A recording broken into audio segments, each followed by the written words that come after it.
Dr. Samia Suluhu Hassan alipoingia madarakani alikuta vifo vya mama na mtoto kati ya vizazi 100,000 walikuwa wanakufa watoto 506.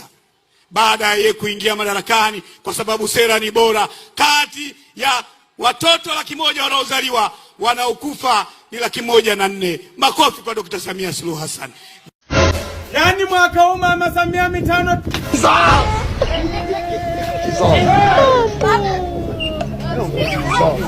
Nilikuja Rukwa mara ya kwanza 1997.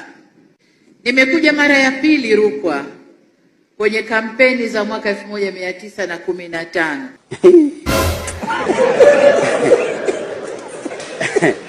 Niache nachanganyikiwa mjukuu wangu kweli. Akili zangu niko hopeless. Unaitwa nani? Naitwa Samia Suluhu Hassan. Sawa. Shida yako ni nini Samia? Mgombea ubunge wa nafasi ya uraisi wa Jamhuri ya Muungano wa Tanzania. Wewe ni nani? Mgombea ubunge wa nafasi ya uraisi. Umesoma lakini? Si kusoma sana. Kumekucha. Nimesoma mpaka kidato cha 4. Sikufanya vizuri. Mama Samia mitano tena.